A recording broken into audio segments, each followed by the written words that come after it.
The topic is spirituality and true freedom, and we're talking to Dr. CPoe. Dr. Poe, before we had our first commercial break, we promised that we would give you an opportunity to talk about true freedom, and of course you've given us some information in reference to what true freedom is not. Let's talk about what true freedom might be from your perspective. Okay. It's interesting and rather surprising in the minds of, I think, many people that true freedom has a number of synonyms that people are familiar with. One, true freedom is a synonym for true happiness. True freedom is a synonym for true fulfillment. True freedom is a synonym for the victorious life. True freedom is a synonym for the abundant life. True freedom is a synonym for ongoing peace, ongoing joy. So the truth of the matter is that I believe God works in each person that he creates, or that he has created, and moves us from selfishness or self-centeredness to true freedom.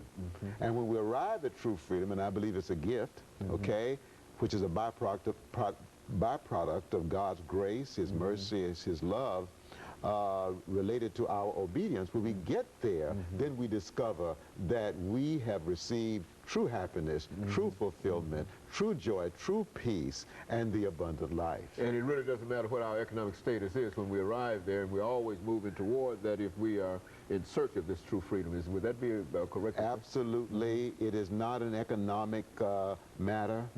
It is not an educational matter. It is not an appearance matter, a physical appearance matter. It's not a status matter, but rather it's a spiritual phenomenon. True freedom is a spiritual phenomenon. And I'm convinced that God created us for true freedom. He created us to seek it and to find it and to receive it. But he's the only source of it. It cannot come from wealth, monetary wealth. It does not come from education, as we just said, or status. Because if it came from wealth, then the rich would be truly free, and the poor would be in bondage. Okay, very good. And we know that's not true in any respect. Okay, very good. Absolutely. As a matter of fact, the real slavery is selfishness.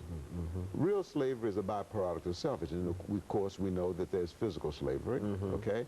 But spiritual slavery is essentially a byproduct of one's own selfishness.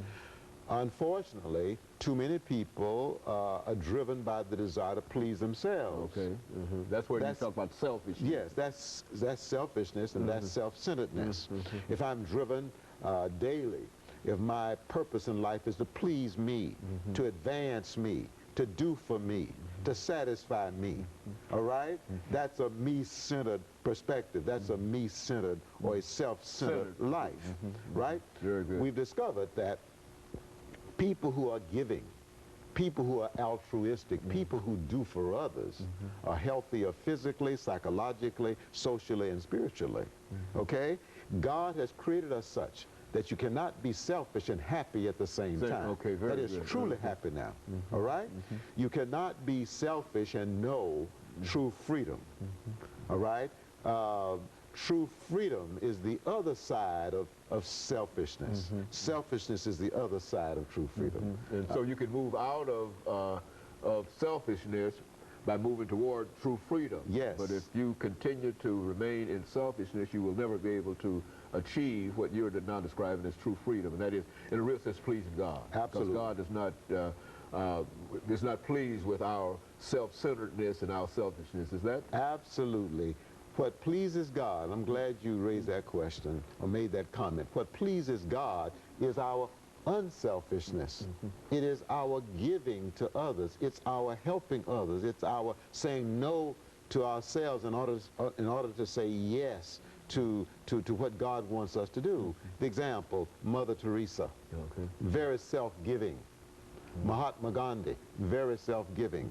Dr. Martin Luther King, very self-giving. Sojourner Truth, very self-giving. All right? A good, caring mother is very self-giving. A good, caring father is very self-giving. Life is about God, and God is about giving.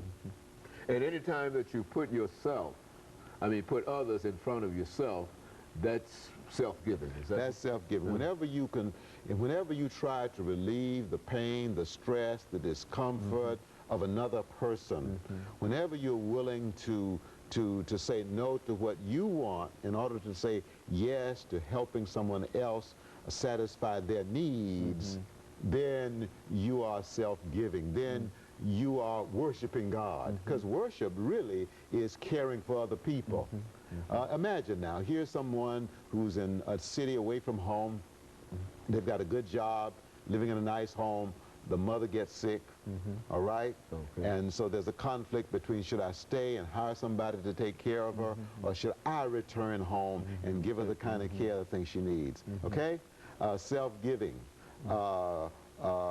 would be to return home, okay? Perhaps at a loss of income, loss of status, and to minister to the needs of that mother. Dr. Poe, I think you just described a situation that has happened recently in my own family. My mother went to the hospital, and both my sisters came from California and from Memphis, from Indiana and from Memphis, and they came at their own expense and at the expense of leaving their jobs and et cetera, so that they could be there in order to administer to her at that period. And so you're saying that to do that is to simply forget self, and that's, of course, that's what they've done. I mean, they've simply dropped everything in their own places, their husbands, the whole thing, and they've come to mother. Is that the kind of attitude? Yes, that's the kind of giving, the kind of attitude, the kind of caring that delights or brings joy to the heart of God. And whenever we please God, He pleases us in ways that we can't begin to imagine. And so what we're saying is, true freedom is a byproduct of those kinds of decisions. True freedom is a byproduct of caring for others. It's a byproduct of putting oneself second and putting others first.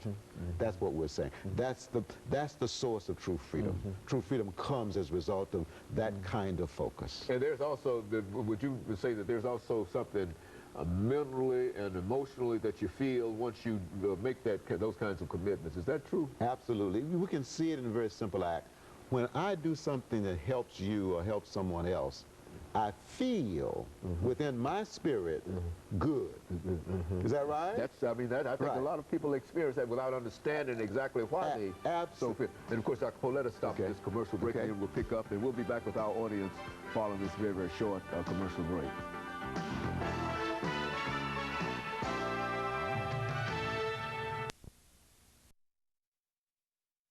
Dr. CPoe3NEW